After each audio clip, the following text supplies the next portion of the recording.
2019년 8월 한 여름의 무더위가 채 가시지 않은 서울 관악구 봉천동의 밤. 이곳은 철거를 앞둔 재개발 지구였어요. 사람들이 떠난 빈집들이 어둠 속에 잠겨있고 동네 전체에 스산함마저 감도는 낡은 빌라촌. 그날 밤의 공기는 유난히 무겁고 고요했습니다. 그 고요함이 깨지기 불과 몇 시간 전, 한 빌라에서는 여느 때와 다름없는 평범한 일상이 흐르고 있었죠. 아내 박 씨는 출판 관련 일을 하는 친구와 메시지를 나누면서 곧 세상에 나올 자신의 책에 대한 부푼 기대를 이야기하고 있었어요. 4살 배기 아들은 저녁 늦게나마 집에 들르기로 한 아빠를 기다리면서 하루 종일 들떠 있었습니다. 그 누구도 알지 못했어요. 그 평범한 기대와 설렘이 비명 한번 지르지 못하고 끝날 마지막 시간이 될 줄은. 그리고 아들이 그토록 기다리던 그 사람이 모든 것을 앗아갈 존재가 될 줄은요. 밤이 깊어지고 딸과 하루 종일 연락이 닿지 않자 불길한 마음에 아버지가 집을 찾았습니다. 수없이 전화를 걸어도 답이 없는 딸. 초인종을 눌러도 인기척 하나 없는 집이었죠. 결국 사위에게 현관문 비밀번호를 알아내 문을 열고 들어선 순간 아버지는 그대로 얼어붙고 말았어요. 불 꺼진 집안의 공기는 무겁고 비현실적인 정적이 흘렀어요. 그리고 안방 침대 위 그의 딸과 어린 외손자는 붉게 물든 채 끔찍한 모습으로 뒤엉켜 있었습니다. 신고를 받고 출동한 경찰과 과학수사대가 현장을 샅샅이 훑었지만 그들은 곧 깊은 미스터리에 빠져들었어요. 현관문은 굳게 잠겨 있었고 강제로 침입하는 적은 어디에도 없었습니다. 범인의 지문 한 조각, 족적 하나 발견되지 않았죠. 범행에 쓰인 흉기조차 자취를 감췄습니다. 마치 유령이 다녀간 듯 모든 흔적이 지워진 완벽한 밀실. 이 고요한 집에서 대체 무슨 일이 벌어진 걸까요? 가장 안전해야 할 공간에서 가장 사랑하는 가족에게 가해진 잔혹한 범죄. 하지만 범인은 흔적조차 남기지 않았습니다. 오늘은 보이지 않는 증거들로 채워진 한 아버지의 진실을 따라가 봅니다. 수사관들이 마주한 현장은 하나의 거대한 퍼즐과 같았어요. 하지만 그 어떤 조각도 제자리에 있지 않은, 아니 애초에 조각 자체가 존재하지 않는 그림과도 같았습니다. 첫째, 문은 굳게 잠겨 있었죠. 외부에서 강제로 침입하려고 했다면 남았을 법한 아주 작은 긁힌 자국이나 파손의 흔적조차 발견되지 않았습니다. 둘째, 범인의 흔적이 없었어요. 수십 년 경력의 베테랑 현장 감식팀이 동원돼서 집안 구석구석을 이잡듯 뒤졌지만 범인의 것으로 추정되는 지문이나 족적, 머리카락 한 올조차 나오지 않았습니다. 마치 범인은 공중에 떠서 움직인 것처럼 자신의 존재를 완벽하게 지워버린 거죠. 셋째, 범행 도구가 사라졌어요. 피해자들의 몸에 남은 상처는 예리하고 단단한 칼에 의한 것으로 추정됐지만 그 칼은 집안 어디에도 없었어요. 마치 처음부터 존재하지 않았던 것처럼 감쪽같이 사라졌습니다. 하지만 이 참혹한 공격 속에 이상하리만치 조용한 흔적이 있었어요. 바로 저항의 흔적이 전혀 없었다는 겁니다. 아내 박 씨는 목 부위 등을 11차례, 어린 아들은 3차례나 찔렸습니다. 공격은 척추뼈가 부러지고 침대 매트리스가 뚫릴 정도로 강력하고 무자비했죠. 그러나 두 사람의 몸에서는 자신을 방어하려고 했던 필사적인 몸부림의 흔적, 즉 방어운이 발견되지 않았습니다. 심지어 약물이나 술의 흔적도 없었고요. 이건 한 가지 사실을 가리키고 있었습니다. 모자는 가장 무방비한 상태, 바로 깊은 잠에 빠져 있을 때 공격을 당했다는 것. 아내는 반팔 티셔츠와 속옷 차림, 아들은 잠옷 차림이었어요. 가장 편안하고 안전해야 할 공간에서 신뢰하는 사람과 함께 있을 때의 모습 그대로였죠. 수사관들은 직감했습니다.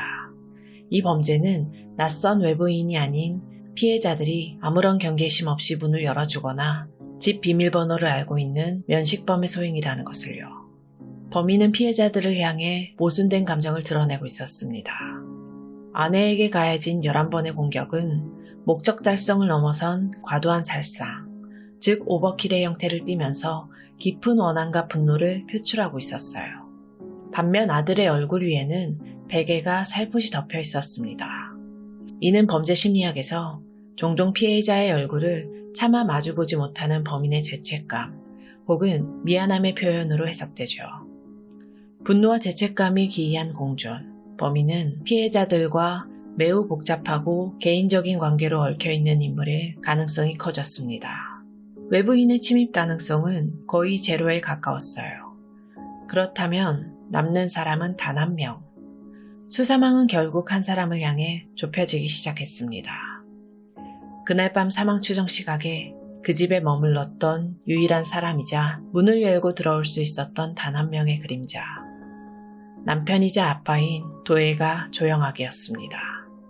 사건 발생 40일 만에 용의자로 체포된 그는 세간에 알려진 모습과는 너무나도 다른 사람이었어요.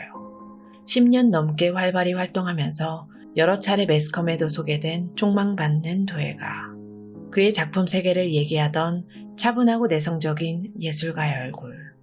그 어디에서도 잔혹한 살인자의 모습은 찾아볼 수 없었죠. 그는 혐의를 전면 부인하면서 오히려 세상에서 가장 억울한 사람이라고 항변했습니다. 나는 사랑하는 아내와 아들을 잃은 이 사건의 가장 큰 피해자입니다. 누구보다 범인을 잡고 싶어하는 남편이자 아빠입니다. 슬픔에 잠긴 피해자인가 아니면 완벽한 가면을 쓴 살인자인가. 경찰은 그의 주장을 뒤로하고 보이지 않는 퍼즐 조각을 맞추기 위한 길고 외로운 싸움을 시작해야만 했어요. 슬픔에 잠긴 피해자를 연기하던 남편 조영학. 하지만 수사관들이 그의 삶을 한 겹씩 벗겨낼수록 예술가라는 가면 뒤에 숨겨져 있던 욕망과 배신의 민낯이 드러나기 시작했어요. 그의 결혼 생활은 사랑과 신뢰가 아닌 일방적인 희생과 착취 위에 세워진 위태로운 성과도 같았죠. 아내 박 씨는 결혼 전부터 조영학의 예술 활동을 지지하며 금전적인 지원을 아끼지 않았습니다. 결혼 후에는 출판사에서 일하며 얻는 소득과 친정에서 마련해준 아파트형 공장의 임대 수입 전부를 남편을 위해 쏟아부었어요. 아내와 아들이 머문 곳은 40년 된 낡고 비좁은 전세 빌라.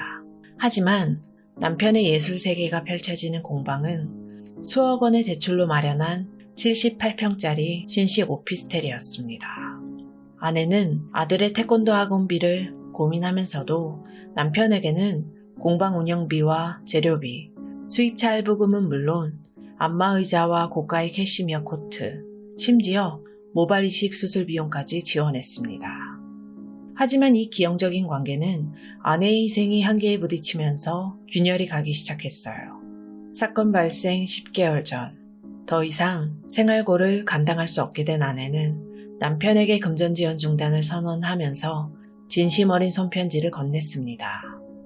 공방을 조금 줄여서 지방으로 옮기고 생활의 보탬이 될 생활자기를 만들어보는 것이 어떻겠냐는 현실적인 고뇌가 담긴 제안이었죠.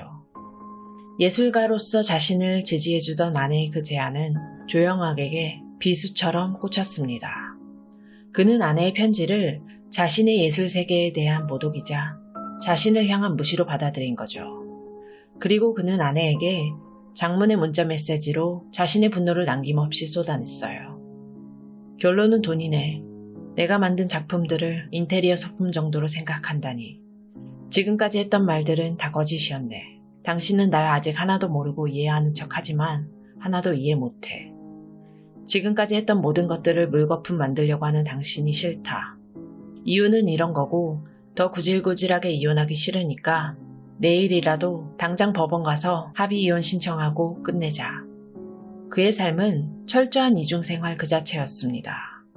2013년 12월 혼인신고를 한 지 불과 6개월 만에 내연녀를 만나기 시작했고 그 관계는 범행 직전까지 이어졌어요. 아내를 만난 횟수가 한 달에 고작 한두 번일 때 내연녀와는 20번 가까이 만났습니다. 아내와의 통화 횟수보다 내연녀와의 통화 횟수는 무려 24배에 달했죠. 그는 내연녀에게 결혼을 후회한다. 아내는 만지기도 싫다. 곧 이혼할 것이다. 라며 거짓된 희망을 심어줬습니다. 자신의 아들에게 보인 태도는 더욱 비정했어요. 그는 내연녀와 자신의 누나에게 아들이 나를 하나도 닮지 않았다. 친자가 아닌 것 같다며 이혼하면 친자 확인 소송을 할 것이라는 말을 서슴지 않았습니다. 훗날 친자임이 확인됐지만 아빠를 그토록 그리워하던 아들은 그의 마음속에 이미 존재하지 않았던 거죠. 재판부는 그가 아들을 무한한 사랑을 베풀 자녀가 아닌 아내의 경제적 지원을 얻어내기 위해 주기적으로 만나야 할 의무의 대상으로 여겼다고 판단했습니다.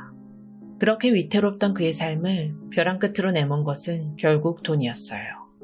아내가 이혼 소송을 제기하면서 자신 명의의 빌라 전세보증금 1억 5천만 원을 가압류하자 그는 재산 분할과 양육비 부담으로 모든 것을 잃게 될 위기에 처했어요. 자금 압박에 시달리던 그는 사건 발생 3개월 전부터 경마에 빠져들었고 카드론과 현금 서비스로 빌린 돈 수백만 원을 탕진했습니다. 사건 발생 3일 전 그의 통장에 남은 잔고는 단 1,900원이었어요. 예술가라는 자존심은 상처받았고 경제적으로는 파탄에 이르렀으며 이혼하면 모든 것을 잃게 될 것이라는 두려움. 이 모든 것이 한데 뒤엉켜 끓어오르기 시작했습니다. 그의 머릿속에서 아내와 아들은 더 이상 사랑하는 가족이 아니었어요. 자신의 예술과 자유를 가로막는 제거해야 할 비용이자 장애물이 되어버린 것입니다.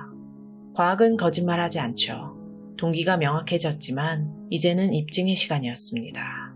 조영학이 아무리 완벽한 가면을 쓰고 결백을 주장해도 눈에 보이지 않는 진실의 조각들은 그의 알리바이를 겨누고 있었어요. 첫 번째 증거는 바로 시간의 증언이었습니다. 범행이 일어난 그날 밤 목격자는 없었죠. 하지만 피해자들의 몸이 그날의 시간을 기록하고 있었습니다. 법정에 선 6명의 국내 최고 법의학자들은 모두 일관된 의견을 내놓았어요. 피해자들의 위에 소화가 덜 된 죽상 형태의 음식물이 남아있는 것으로 보아 마지막 식사를 한 지 최대 6시간 이내에 사망했다는 거예요. 특히 결정적인 증거는 4살배기 아들의 몸이었습니다. 성인과는 달리 스트레스나 개인적인 컨디션에 따른 소화적 편차가 거의 없는 어린아이의 몸은 거짓말을 하지 않는 하나의 정밀한 시계와도 같았죠. 법의학자들은 아들의 소화 상태를 근거로 사망 추정 시간을 식후 1시간에서 4시간 사이로 더욱 좁힐 수 있었습니다.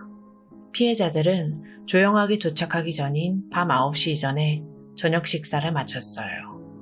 아들의 몸이 가리키는 시간은 정확히 조영학이 집에 머물렀던 그 시간대와 겹치고 있었습니다.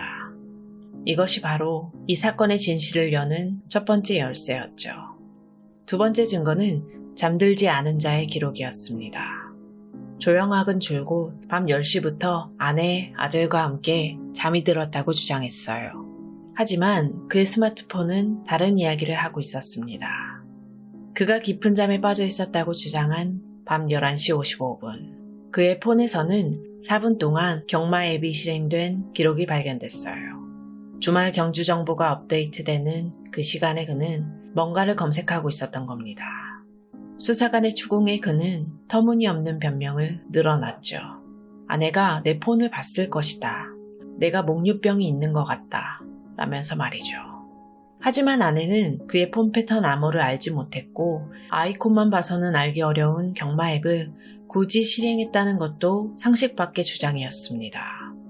이 4분간의 기록은 그의 진술이 거짓임을 증명하는 동시에 그가 가족들이 잠들기를 기다리며 깨어 있었다는 강력한 정황이 되었습니다. 세 번째 증거는 범행을 학습한 흔적이었습니다.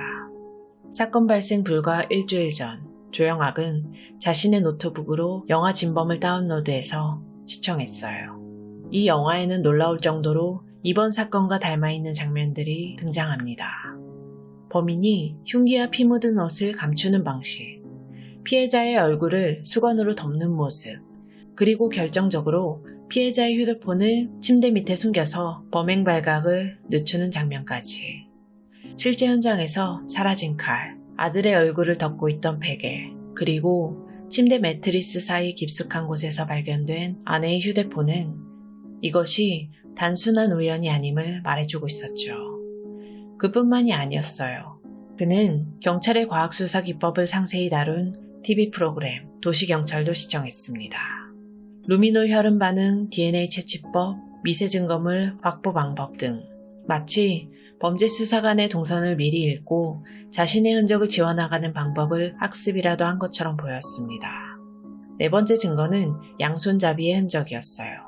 침대 벽 쪽에 누워있던 아내는 왼쪽 목 부위를, 침대 바깥쪽에 거꾸로 누워있던 아들은 오른쪽 목 부위를 집중적으로 공격당했어요.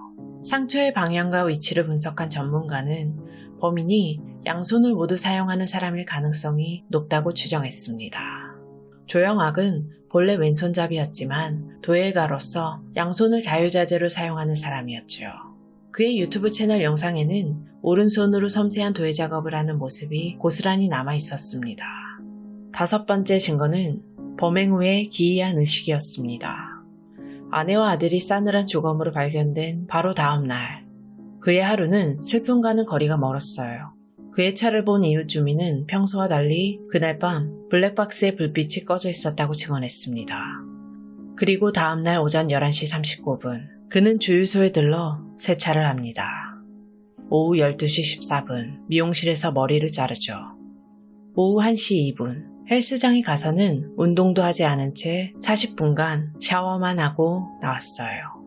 그리고 저녁에는 차량 용품점에 들러 꺼져있던 블랙박스의 메모리 칩을 새로 구입해 교체해요. 마치 자신에게 묻어있을지 모를 범행의 흔적과 기억을 씻어내고 자신의 행적을 지우기 위한 의식을 치르듯 그는 너무나도 침착하고 체계적으로 움직였습니다. 조영학 측은 끝까지 제3자 범행 가능성을 주장했습니다. CCTV 사각지대로 누군가 침입했을 수도 있었다는 것이었죠. 하지만 재판부는 이를 합리적 의심이 아닌 추상적 가능성에 불과하다고 일축했습니다. 아무런 원한 관계도 없는 집에 범인이 하필 조영학이 떠난 직후 1시간 남짓한 짧은 시간 안에 흔적 하나 없이 침투해서 잠든 모자를 살해하고 유유히 사라졌다는 건 소설 속에서나 가능한 일이라는 것이었어요. 보이지 않는 증거들은 모두 한 사람을 가리키고 있었어요. 과학의 시간, 디지털의 기록, 심리의 흔적, 그리고 그의 기이한 행적까지 모든 조각이 맞춰지자 예술가의 가면 뒤에 숨어있던 잔혹한 살인자의 모습이 서서히 드러나고 있었습니다. 모든 증거가 한 사람을 가리키고 있었지만 조영학은 법정 최후 진술까지도 자신의 결백을 주장했어요. 그는 시종일관 감정의 동요 없이 마치 남의 이야기를 듣는 듯한 태도로 재판에 임했죠. 재판 과정에서는 피해자들의 참혹했던 현장 사진과 부검 사진들이 증거로 제시됐습니다. 방청석의 유족들은 오열했고 사건을 지켜보던 검사와 판사마저 울컥하는 순간들이 여러 차례 있었어요. 하지만 피고인석의 조영학은 미동도 하지 않았습니다. 결국 재판부가 그에게 직접 물었습니다. 재판을 하다 보면 검사님도 저도 숨진 아이의 사진을 보면 울컥하는데 본인은 지나치게 냉정해 보입니다. 어떻게 생각합니까? 그의 대답은 법정에 있던 모두를 침묵하게 만들었죠. 냉정하게 보이려고 그렇게 하고 있습니다. 최대한 눈물도 흘리지 않으려고요.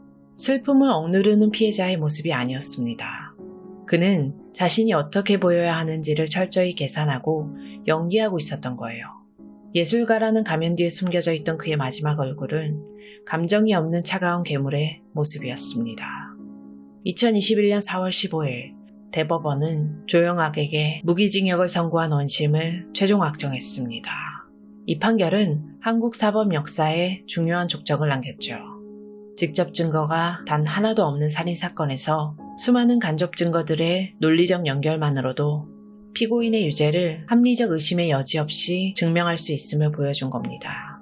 한 인간의 삶의 궤적, 그의 말과 행동, 그가 남긴 디지털 기록과 주변인들의 증언이 그 어떤 지문이나 흉기보다 더 명확한 증거가 될 수 있음을 이 사건은 말해주고 있습니다. 가장 헌신적인 사랑은 가장 잔인한 배신으로 돌아왔습니다. 예술가라는 자존심의 허울 뒤에 숨어있던 비틀린 자기애가 결국 자신을 지탱해주던 세상 전부를 파괴하는 비극을 낳은 겁니다. 안타깝게 희생당한 피해자분의 명복을 빌겠습니다. 지금까지 고요한 밤이었습니다.